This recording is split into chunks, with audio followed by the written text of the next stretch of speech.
It's L.A. Reid, and you are watching We Sound Crazy. When I went and joined Def Jam, there felt like a backlash from the New York hip-hop community that maybe I wasn't the right fit because that wasn't my background. I've already said that first rapper I signed was Outkast. Yeah. So I wanted to fix it. So Mariah Carey called me, and she said, I know how you can fix this. You should hire Jay-Z as the president. Mariah called you and told you that? That's Mariah Carey. With Jay-Z, fast forward, it worked out. All the backlash went away and the hits start coming.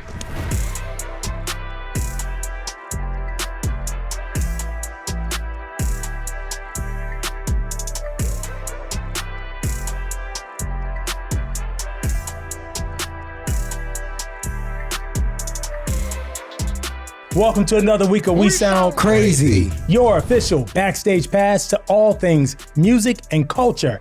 I am the music executive, TV executive, and film executive. Your boy Philionaire is here. What's good, y'all? I'm a hit songwriter and a hit singer and one half of Louis York. Claude Kelly's in the building. What's up? It's Chuck Harmony. I'm the other half of Louis York. I'm a songwriter and music producer. Crazy Crew is Bacon from Macon, music executive, and your true music aficionado. Royalty is in the building. Royalty is amongst us. Royalty is in the building. Today's guest didn't just witness the evolution of modern music, he helped create it. From launching some of the biggest artists in the world to shaping the sound of an entire generation, his vision, taste, and leadership have left an undeniable mark on the culture. A true architect of hits, a champion of talent, and one of the most influential executives to ever do it. Please welcome the incomparable L.A. Reid. Woo! Let's go. Yes, sir. Thank you for that, Bill. Yes, sir. This is already fun. That's I like the pre-conversation. That was good. We ain't even dug in yet because your career is so illustrious that we've been having meeting on top of meeting to talk about how to get it all in one episode because you've done everything. And we're honored to have you on the podcast because you're a personal hero of mine, but really of everyone here. We've been down to give you your flowers. I want to mention one more artist you signed in the LaFace era because in a lot of ways, it was a precursor to some of the masterful, diverse things you did later on, and that's Pink. Right. And I love talking about this because as a black man running a label, I'm sure there's always boxes and what you're supposed to do and who you're supposed to sign and who you're not supposed to sign and what parts you're not supposed to be involved in, right? Right. And we're talking about an artist who is, at the time, a young white lady, right, who moves to Atlanta to work with you, who, by the way, now is up for Rock and Roll Hall of Fame. So the trajectory is insane. But at the time, that must have been one of the most bold moves when, it's still that way, but back then it was so, I'm just gonna say it, segregated, right? Mm-hmm. How people see music. You do black music, you do white music, you get budgets for this, you don't get budgets for that. What was the inspiration? Well, she's amazing. I'm sure she walked in there and blew you away, but that was a bold signing. Yeah, I didn't think of it that way. I didn't think of it as bold, Claude. I thought of it as she's got it. She's got it. And for some reason, she crossed paths, we crossed paths, and I was able to get her in for an audition, her and her group, and she just had it, man, and I didn't think of it like that because she was like 16 years old from Philly, and, Left Eye was also from Philly, and at that time, Pink she really leaned into her black influence in music. So that's why it didn't feel like, this is sort of a fish out of water. It wasn't, she liked the music that was happening at the time. Like she really wanted to work with Babyface on her first album, right? She liked what we were all doing. So it didn't feel like a bold move. Wasn't that part of her deal? Didn't she need a guarantee to get? Yeah, she made it. She put it in her deal. What's the guarantee? Yeah. That she had to work with Babyface? Yeah, she has to have 2 songs from Babyface to sign the label. I didn't know that. Wow. Yeah. So she was into it, but then she became Pink. She became a global rock star and switched it up, and in a lot of ways challenged you creatively. Yeah, she did. And Don't Let Me Get Me comes to mind. Don't Let Me Get Me. Yeah. Why?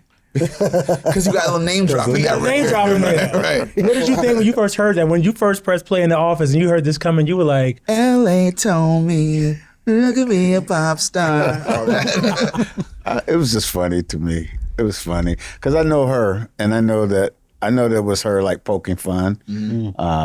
But it was just funny to me. I didn't think about it beyond that. I didn't think of it as, oh, she name checked me. Like that might have hit me like years later. Like, wait a minute. Wait a minute. Hold on. You know, what you trying to play me back then? What you just do? Right. You know, I didn't think of it that way. You know, but she's a rock star. I love her. But the and way she it's is influential was for the people who were studying LaFace and studying what you guys were doing. Me as a little black kid who listened to everything. Right. We talked about the diversity we love in music.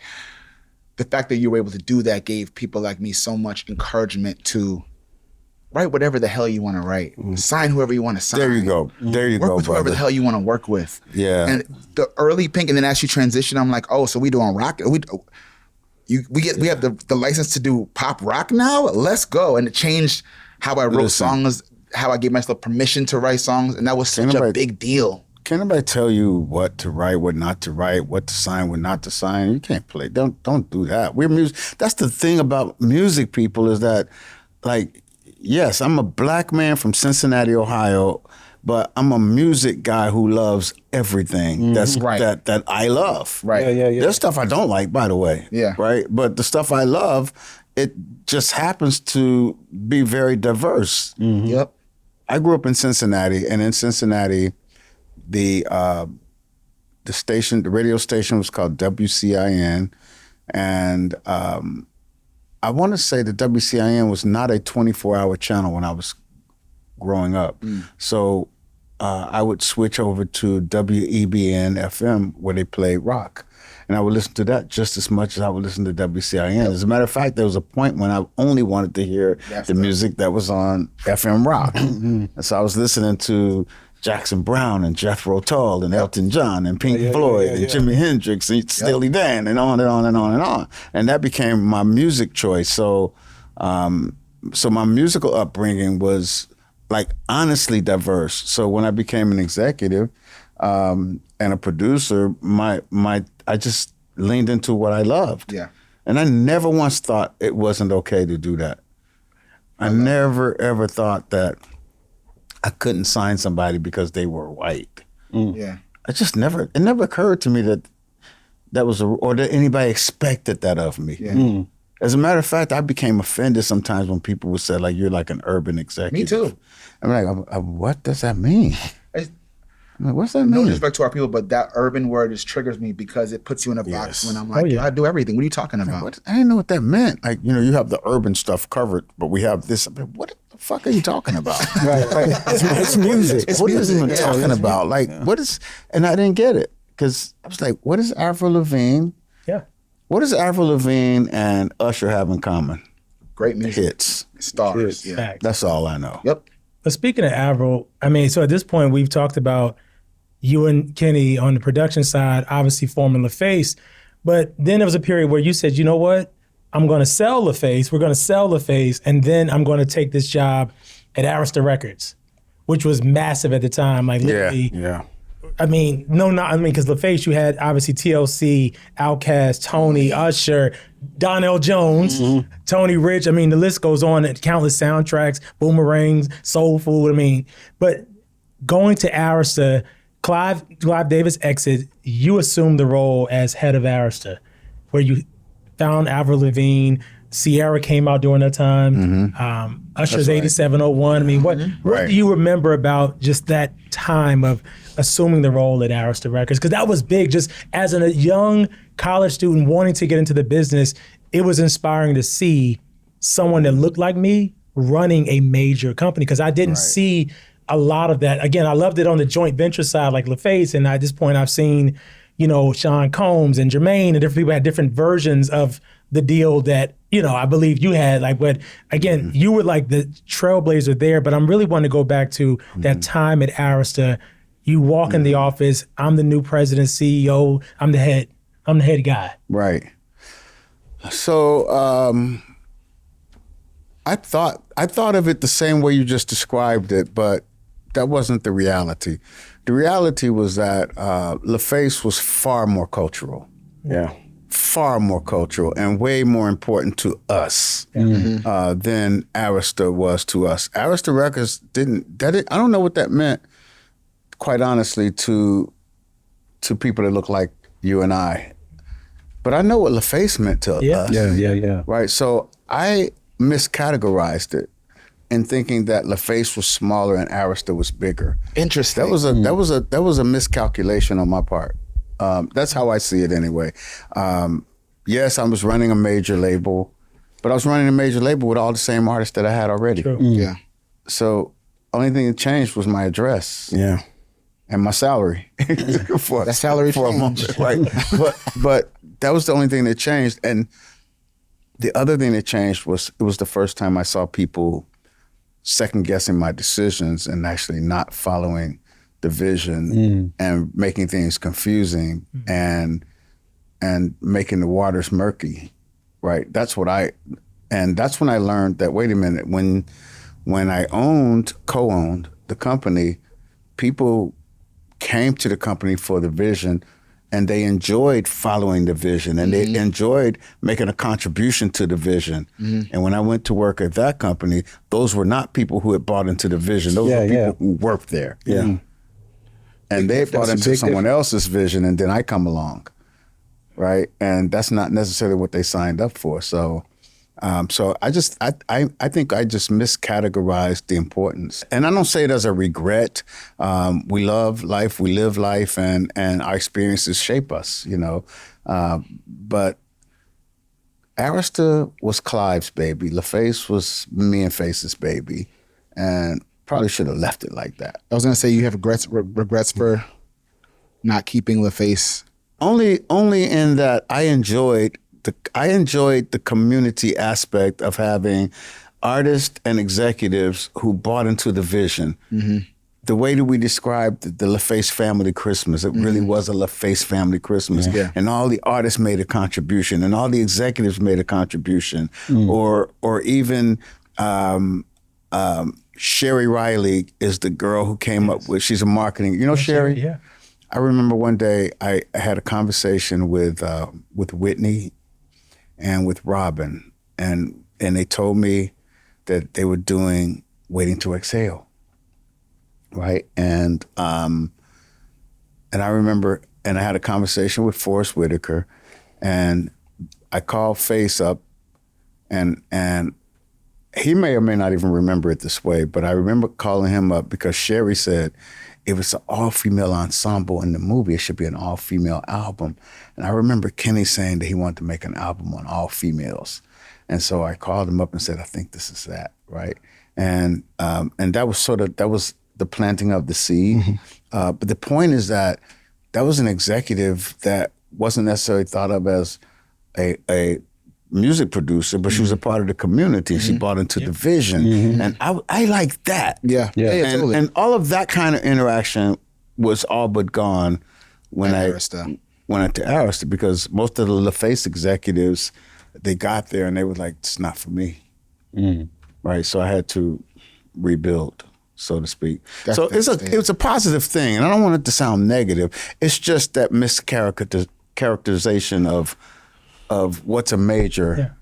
I think especially right now that's so important to say, because we're in this world right now where everyone's debating indie versus major, and should I keep my own company or keep my own thing and stay boutique and unique, or go to the bigger, badder company. And these are the things that you have to give and take, right? It's like, whatever works for you. Like, I think you go where people want to be involved with you. You know, I think that for an artist or for a creator, I think it's about the audience that's in the room, right? Do you want to be at an indie because it's indie? Do you want to be at a major because it's a major? Or do you want to be somewhere where people appreciate your gift? That's what's important to me. From the executive side, we've talked about what you tend to look for when you're looking at potentially signing an artist.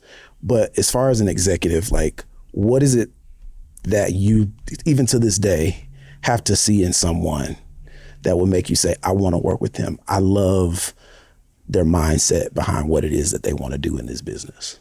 Shoot, man, I don't even know if I know. I really don't. I don't know, man. this kid came into the studio the other day, and I won't say his name now, but I think he's like, he's gonna be a real big star, I really believe, right? And I just loved his music, I loved his attitude, I loved his lyrics, I loved his point of view. I was like, I can just love this kid, right? This is special to me, you know? But when I walked in the room, I thought, I'm not gonna like this guy at all. That's what I thought. Yeah. Or when I walked in, it happened 1,000 times. I walk in rooms and I think, oh my God, here I go again. This is gonna be trash. And then this shit blows me away. Yeah. Or I walk in the room thinking like, this is gonna be great. And it's trash. And it's trash. Like you just can't even call it, man. Yeah. In those moments, is there any pressure knowing that your yeses can change people's lives? Man, I can't carry that weight. Like that's too much. Like I would mess up every decision if I really thought about it like that. If I really carried the gravity of those decisions, right? I can't. I got to think of it like, in that moment, I'm a music fan or a music producer, and I'm only thinking like, yeah, I know how to make that work. Mm-hmm. I can't think of it beyond that. You know what I mean? I don't, because it's not a power thing to me. Yeah. At all. It has nothing to do with that, right? It's a music thing to me. Okay. It's about like, yeah, I know how to make this better, or I want to fight for this. I want to fight for this artist. I want the world to hear this point of view. But it's never, because to accept the gravity of the decision is almost narcissistic in a way, and it's me claiming that I have power, and I don't claim to have power. I like what I like, and I decide. I make decisions based on what I like, and it's not for any other reason except for the music and for the artists. I love that. Yeah. Music comes first. Yeah. LA, you've always, obviously, we talked about your knack for talent. I want to talk about your knack for executive talent. When I think about your years at LaFace, so many great executives were birthed at LaFace during your Arista. We'll get to Island Def Jam here shortly, but I want to talk about your time at Hitco, your company, your publishing company. Shakir, love that. With Shakir Stewart, rest in peace. Yeah. One of the most brilliant minds I encountered a number of times. And for those that don't know, Shakir is the one who discovered Jeezy, and Rick Ross brought these artists to Sierra. Mm-hmm. But also was also instrumental in signing this young songwriter out of Houston, Texas, that was a member of a group. You may remember her, Beyonce Knowles. L.A. Reid's, young Beyonce Knowles. Beyonce was signed to Hitco, L.A. Reid's publishing company. Yes. What do you remember about a young Beyonce, and what made you say, I need to sign her as a songwriter and now? Yo, what I remember, first of all, shout out to Shakir. Yes, right. Rest in peace. Incredible. I mean, brilliant. Incredible. Fun, so much fun to be around. Some people just make the journey fun, man, you know, and he's one of those guys. Yeah. I didn't decide to sign Beyonce. I would never have thought of that, right? The story is that I met the Dolls, the predecessor to Destiny's Child. Destiny's Child. Yeah. Mm-hmm. Same girls. Mm. And 9, 10, 11 years old, something like that, very, very young. They came to Atlanta and they auditioned for me and my crew, which would have been myself and Babyface and Pebbles, Daryl Simmons. It was Daryl Simmons' wife at the time who brought them in. She was from Houston. She brought them to Atlanta. And they were incredible. And I swear to you, Beyonce was just as good then as she is now. Yeah. I am not exaggerating. It was that obvious. Right? Everyone says that. I'm telling the truth, right? There was a fierceness. There was a commitment. There was an eye of the tiger. There was a passion. She was just incredible. Mm-hmm. Original vocal runs, like incredible. Mm-hmm. And I thought, they're just too young. Mm. What do you do with somebody that's 11 years old? By the time they're 14, they're gonna think it's all my fault that they didn't make it yet. And that's what I said. Yeah. I said, I just think that you're too young. Mm-hmm. A few years later, Matthew, whom I love and have great respect for, Matthew came back and he said, we'd like to sign Beyonce to Hitco because we respect that you didn't sign them when they were young, and that you admitted that you thought they were too young. And we respected your honesty, so we'd like to sign to Hitco. So they pursued me, I didn't pursue them. That's interesting, because the respect of you saying no actually led to the business later. Because I really did feel like that. Like, I don't know that there's a place for kids that are that young. I really don't. Like, maybe in sort of a Disney type environment, Nickelodeon type environment. I think that's obviously there's a home for artists that, but in the record business as we know it, I don't know who's a fan of an 11-year-old girl. Who's the fan of that? You're not wrong. I don't know who that is. Is it the 11-year-old boy? Nope. No. Is it the 11-year-old girl? No. I don't think so. No. So That young, you I wanna don't be know. older. I just don't know who the audience is. So I just wouldn't do it. So for me, it was like when you get like 14 and start to come into your bag. Yeah. I could see it then. I could see why I could see why girls love 14-year-old Justin Bieber. Right. Right. Or 14-year-old Usher. I can see why they love 16-year-old Avril Lavigne, but I can't quite get my arms around the 11. Yeah. That makes sense. Yeah, and so I didn't sign. So that led me to Beyonce, and I never worked one day on it. It was all Shakir. It was all Shakir. Man, All Shay. Shakir Stewart. Shout out Shakir. Hitco, just because Phil brought it up, has been the home for so much talent and songs and songwriters and producers that I'm glad you mentioned it, because it, like you said, it's not just been about the label. It's been about nurturing idea people that tell stories and have great ideas. And I think Hitco was the home for that. The one I'm proud of right now, the most recent, Who's that? Zeke. Hello. Zeke Lewis. Come on. Yeah, man. Yo, Zeke. Congrats to Zeke. Congrats to Zeke Lewis. CEO Are you and kidding me? Man, CEO and chairman I'm proud of that. Records. Yeah. I knew Zeke when we were just both writers just running around, and Zeke has climbed the ladder and worked really hard and put so many wins on the board. Hit co-writer. Hit co-writer. Yeah, I'm really proud of that. And I love how he's developed. Like I'm really like proud. He's he earned it, man. He really earned it, and he's gonna do great. I think so too. No, he's gonna do great. He's already done great. Yeah. But he's gonna do great. Yeah. Because he's got it. Mm-hmm. And He's a music guy. He knows the inside and out He's of one of actual us. music. Yeah. Yeah. It makes a big difference. You mentioned it, Phil, but I'm proud. I'm as proud of the executives that came out of our camps as I am the artists, songwriters and producers.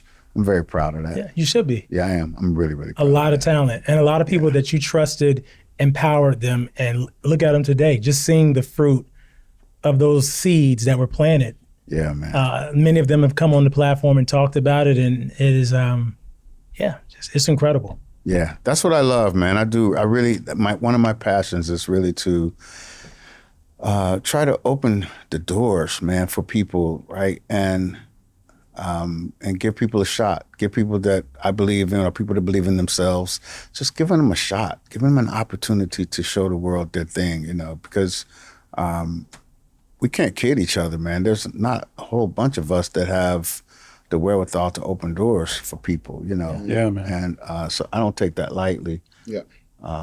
And when I left my role at Epic Records, I think that that was one of the things that worried me most was, like, who's going to open these doors? Yeah. You know what I mean? Yeah. And it's worked out. It's worked out. It's certainly working out now. So LA, I'm thinking about hosting a wine and vinyl night in Nashville, right? You invited, right? Okay. I would love to know if you could only bring 3 pieces of vinyl, single or full length. Everybody's got to bring vinyl, but I'm wondering specifically what 3 vinyl would you bring to share with the people at my house? Oh, man. I got to bring something they may not often listen to. Because if I bring Curtis Mayfield, you already have that. Yeah, I got that already. Yeah. Marvin, you already have. Yeah. Okay. Steely Dan's Asia. I'm bringing that. That's a good Amazing record. Yeah, man. Amazing album. That's Okay. a good. Great album. Okay. Great album. Hey, I'm bringing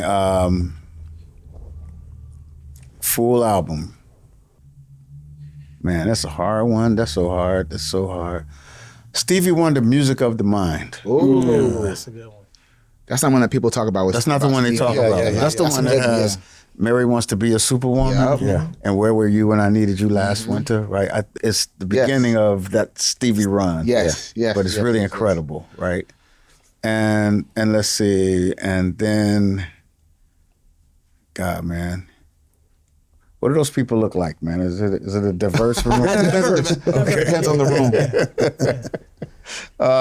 Let's see. Give them some culture. You know, it's cool. And then I'm going to bring them something that you guys have never heard of. I'm bringing them Grand Funk Railroad, the rock band. Grand Funk Railroad? Yes, sir. You just put me on. Yeah, I'm going to bring that. Okay. Well, you're invited. I'll let you know. I'll let you know. You're officially invited. Yeah. I got some weird ass taste. Yeah, but Nah, you got great taste. It's crazy. I don't know if it's great. It's just the shit I like. You taught me so many songs. My kids don't always say it's great. They will eventually. They'll get it. So I wanted to get into the island Def Jam of it all because Thank you. doing this podcast and working with Chuck and Claude on this for 4, 5, almost 6 years now, I've learned that you are the reason that they came together for the Chrisette Michele Epiphany project. I would love to know, what was it about them individually that made you think, you know what, I want to put them together? These guys? These guys, Chuck and Claude. Wow. What was it about them that made you say, I'm going to put them together and have them come up with something special for Chrisette? I just know they're both incredible. Yeah. Right? Separately and collectively, that they're both incredible. I'm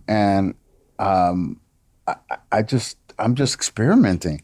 I would like to tell you that it was like really, really thought out, but that would just be some bullshit, man. I mean, the truth is, like, I know you're incredible, Yes, sir. Chuck, and I know you're incredible, and we've worked on things separately. We worked on things together, and I just have a massive amount of respect for what you guys do. Thank you. And that's never going to change. You know, I've called down to talk to you guys about like doing country music. On, you know, I just respect your talent, your musicality, and I like to experiment. And I think you like to experiment. We love to experiment. And that's kind of all it was. No. It sounds like I'm like doing some great shit, man. No, no, man. That's not it. There is some method to the madness here, right? Okay. Chrisette Michele obviously is a unique artist because at the time it was a combination of jazz, like true right. jazz, and R&B and hip hop. And the first album was very much jazz and hip hop, but LA was like It's very much Olivia Dean. right, Right. way before that, Way way ahead of before. his time. And he was like, "But we need to have great records." And I had never met Chuck. Chuck had never met me. He was like, put them in Atlanta through an A&R, Steve Ferreira, may he rest in peace.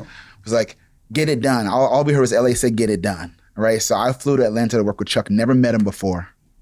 And the first thing we did together was Fragile, Blame It On Me, and Mr. Right, I think, something like that. And she was also working with Neo.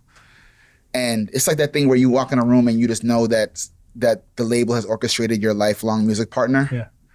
And we clicked immediately and did those songs, and we're like, damn, I hope LA likes this shit. I really hope he likes this stuff. And then I got a call from Steve Ferreira. He was like, I got some good news and some bad news. I'm like, what's the bad news? He's like, the bad news is that you have to go back to Atlanta because L.A. Reid loved that stuff and he wants more. And the good news is that he also wants you to come up and meet him. So I went up there without you and met him. And this is what you said to me. You were like, so where the hell you been? I'm like, what do you mean? He's like, where the hell you been? He's like, this is what I'm talking about. Like, you get this shit. Like, Wow. I need more of this. And it was a battery in my back. And then I know you had a separate meeting with him. But that battery in the back from the Mr. L.A. Reid let me know, number one, I wasn't crazy. And then that album went to number one, which was so unheard Won of. a Grammy for that album. Chrisette, and then here's to tie it all together, right? The reason why we don't rock with Chrisette the way we should was because L.A. called you about Tony Rich. Yeah. You remember you wanted her to cover the Nobody Knows It But Right. Me. Yeah. And you booked the studio and everything was there. and we just could not get her to sing that goddamn song. She wouldn't sing it. She wouldn't sing it. That would have. So I just don't feel it's not me. And I'm like, yo, this is already a hit. And I begged, I plead. I'm like, yo, like the label is asking for one, because you was like, yo, I don't give a shit, whatever else you want to do, give me that hit. Give me this cover. And she would not. She ran out of the studio, and that was the end of the journey for her. Oh my God! So I ruined it. No. She ruined it. If she'd have sung "Nobody Knows It But Me," she would be touring at least amphitheaters right now, stadiums. Yeah. It was a brilliant idea, and a female voice on that record would have taken it to a whole nother place. It was brilliant casting, and we were just trying to get her to settle down to sing it. She knew it. It wasn't hard, but it's that thing where artists can get in their own way, right? That self-sabotage, but it solidified my relationship with you, his relationship with you, and we've been rocking ever since, because we had this commonality of like we all love music, and we have been working together, started a company, done music for everyone else, started our own band, literally because of that session that y'all set up. One of those seeds I talked about. Yeah, man. And we've never gotten an opportunity to say that. So no one knows that. I think it's only right that we shout out Steve Ferreira. Yes, sir. Absolutely. Because he introduced me to you, Claude, He did. right? He did. I don't know if he introduced me to you, Chuck. Tango. I was Tango, working with right. Neo. Tango introduced. And that era, and you brought it up earlier, the era of Island Def Jam, that might have been like my most fun era. At least in the past tense. I'm having a ball now too, right? Yeah. But that team that we had assembled, and it was also Paul Pontius and Rob Stevenson, Josh Sarabin, and there was Karen Kwok, and there was Jay Brown and Jay-Z and Tata, and there was Shakir Stewart, and that it was like this. That was my, and Dave Massey. Yes. Right. That was my A&R team. The money team. And Definitely the money team. Yes. and then we had like joint venture relationships with Shaka Zulu and Luda for Disturbing the Peace, and it was like the most incredible collection of music makers in charge at the time. And that's what, and if there's anything about like the modern era of to the extent that I know, record labels, is there's a collection of fine executives, but musically competitive.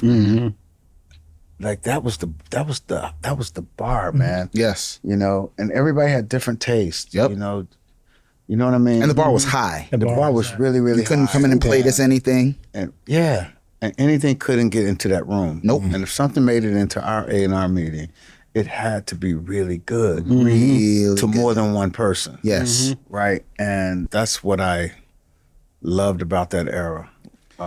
It was magical. And Yeah. the artists that came out of that era, like you mentioned, It was insane, man. it was crazy. Justin Bieber, which was a direct result of your relationship with Usher. Completely. I look at a young sister from Barbados that came into Sister the office, Rihanna. Young Reid. the young Rihanna. Yeah. Yes. Neo. Yes. That's right. There was a pop diva by our mutual friend, Miss Mariah Carey. That's right. She had an amazing album. I think y'all heard of it, The Emancipation Song of the Baby. Decade. Yeah, The album of the I mean, I could keep going. There's so much that came out of that chapter. Yeah.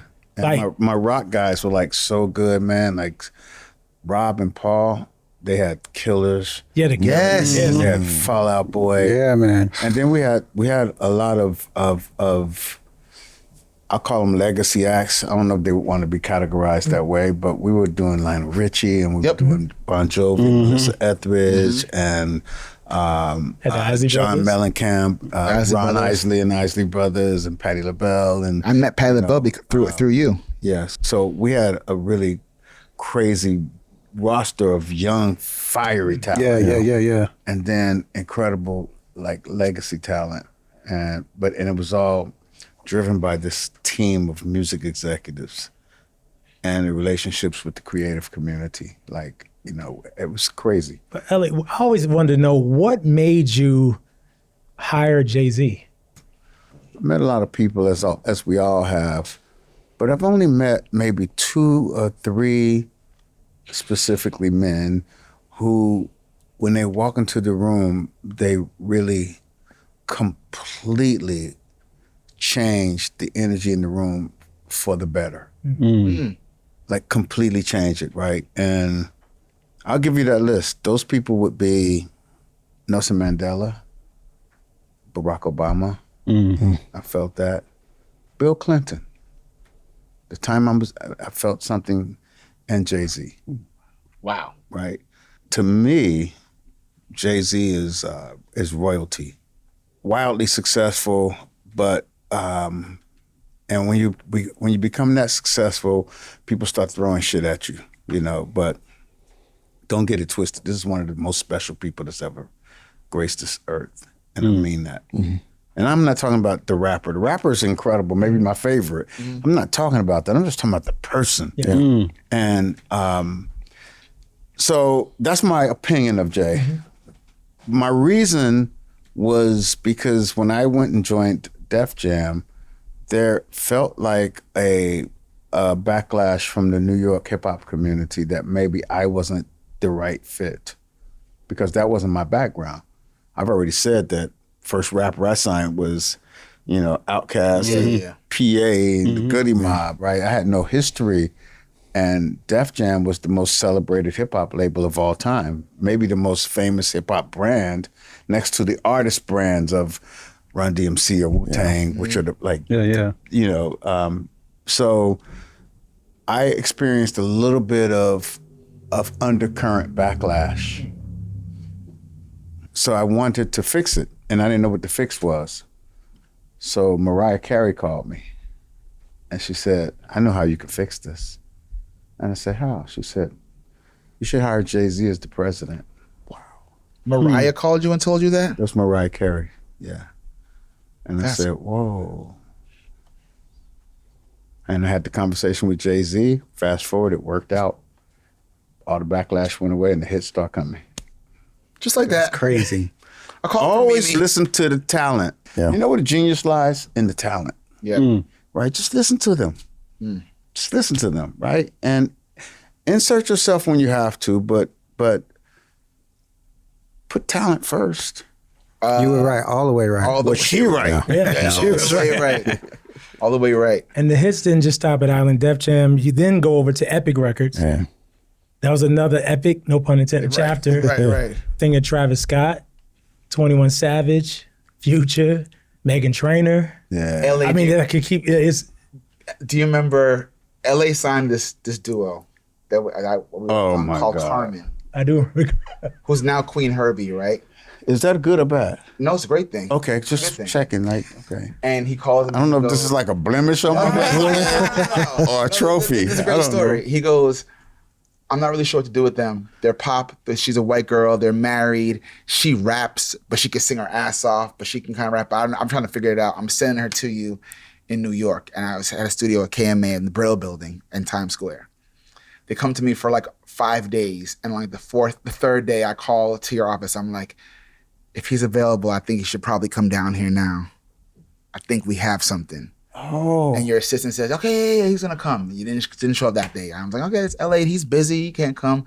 The next day they're like, he's gonna be there at 3 p.m. I'm like, he's probably not gonna come. 3 p.m. on the dot. LA walks into the studio. He's like, what you got? And we played Broken Hearted for you. Oh my God. Heard it one time. He's like, I remember. that's the first single. I guarantee you that's gonna be a hit. Shakes my hand. He's like, you did it. I'm out of here. And it was So said, so done. Literally. It was a smash. Smash. Yeah. That's how he moved. He'd hear it, know it, out the door. I'll take care of the rest. Thank you. I'll call you next time. And that was our relationship. We just had this musical connection where when we knew, and I wouldn't waste the call unless I felt like, I'm not asking LA Reid to come down. Are you crazy to play myself? Absolutely not. I remember that day too. Yeah, he came in. It was no more than 15 minutes. He's like, play it. And then he said, shh, got one. He said, play one more time. He's like, that's it. I'm out of here. I'm going to dinner or something like that. And that was it. Yeah. And that was how I knew that there was more to it than just, I'm taking a meeting with a label head or whatever. And it was like, now he's paying attention to music. And that bled into our relationship when we worked together at X Factor. Because X Factor was so much more, not about putting out a song or a record. It was about sitting together and finding the right songs for artists. It was fun, wasn't it? So much fun. Yeah, we actually had more fun doing that than the actual show. The show was so much politics and BS. Yeah, it was good. I mean, I appreciated being on it and watching it and learning TV and all of that, right? But the fun was just sitting in the room, like, listen, because you had to find songs for these artists and then to perform, and then interpreting those songs so that it wasn't sounding like karaoke versions, right? And getting cleared and all that stuff. And I learned a whole new lesson about, number one, how much music LA knew, but what it takes in sometimes you have a minute on TV or 2 minutes. What's the song? Forget what you think is popular. What's a song that's gonna affect Americans at home if you have a minute and a half to get their attention? Right. And it was rappers and singers and groups and pop kids and older folk, all the kind of stuff. And we would sit in the office for hours in LA and just play songs. And that's how I knew his taste. He'd be like, that's why I get that out of here. What about the other song? I'm like, how do you know that? He'd be like, play the other one. And then we'd go back and forth for hours and then just order dinner and just talk about music for hours. And it was like being in school with the best. That was a great time, X Factor. Would you do it again? Would you be a judge on one of those competition shows? Yeah, I would. Okay. At the time, I thought I didn't want to do it anymore. You were so good at it. Thank you. So good. Thank you. But yeah, I like, because I like talent, man. I like talent, and obviously I like to talk. We've been sitting here for quite some time, right? Because we love this. I live for this. No, but I enjoy it. I gotta ask about Mega and just going into partnership with Usher and just somebody you once signed to LaFace back in the day, and now you're in partnership with them. Well, second time, because Bieber was the first time. Yeah. So, two-pronged question. As far as Usher is concerned, how is it working with him from a business executive standpoint versus him being one of your artists? Usher's more of a business executive than I am. Far more. No kidding. He's buttoned up. He's meticulous. He pays close attention to, because Usher is an empire. Usher is an empire of a brand. He's a superstar artist who tours the world and has consumer products and brands and endorsements and all kinds of things that he has to look after. And he's trained better than I am as a business executive. And I think we share music taste for the most part. We certainly fight about it, right? I don't want to sugarcoat shit with you. We fight about music all day long, about what's the right song versus, this should be a single versus that being a single, whether it's beyond our artist that we have on the label or with him. We have a really healthy banter, and that's when we're in our zone. Yeah. Our zone is when we're being slightly combative with each other. Right, there's a beauty in that friction, and there's a magic that comes from that, right? So and that's how I work. By the way, like I'm not kumbaya. I'm challenging you. I'm challenging you. I'm asking you questions, and I'm gonna make you a little bit uncomfortable because I'm gonna ask you questions about like why is that your choice, and what's driving that choice, and you if your life depended on it, is that still your choice, right? And I'm going to challenge and push it and push it and push until people cave. And then I'm like, okay, I see your ceiling. All right, I see your ceiling. And that's how I work with Usher. That's how I work with everybody. That's how I am. And everybody's not built for that. Yeah. Everybody's not built to be challenged that way, right? Everybody's not built to be on a team that's built like that, right? So everything is not for me. Everybody shouldn't work with me. You should only work with me if you really can take, if being pushed to great. Yeah. That I promise you. Work with me. I'm gonna extract all the greatness, and I'm gonna lay it right in front of you, and you'll eat for the rest of your life. Yeah, man. Right. That's you in a nutshell. He's gonna extract all the greatness so that you can eat the rest of your life. Wow. Because I'm not extracting it for me. I'm extracting it for you. Right. Yeah. Right. And that's if I have a gift, that's my gift. And that takes that. You can't be a buttoned up executive. You can't even be a business dude and do that. You got to be willing to be like really scrappy. And that's where I come from. LA, I know we've been talking for a while, so we're going to wrap this up. But before, but we had to really because again, we've seen different sit downs, and I wanted to honor each chapter because you've had multiple chapters of your career. And on our show, just knowing that not only the contribution you've done to music, but how you poured into me, poured into these brothers right here, and even taught this brother how to read. We have a special reward or an award, I say, that we want to present to you to celebrate your contribution to just art and just the art industry. This is our trailblazer. This is you. I love this. Thank you, LA Reid, for all that you've done. Thank you. Yeah, man. You got my name right. We do our homework. We know a little something, you know what I'm saying? Thank you for getting it right. The thing I thought you were going to ask me that you didn't, when you were talking about your wine and your vinyl night. Yeah. I copied it from you. I thought you were going to ask me which 3 bottles of wine I was going to bring. I thought we were going to get into that. Well, listen. No. I'm going to do next time. I'll take that on personal text because I want to know the wine that you rock. I know it's quality. All right, I'm going to hit you with that, okay? I was inspired by one of our conversations when you because you go to a vinyl gathering that I know, I have one tomorrow night, yes. Okay. That's incredible.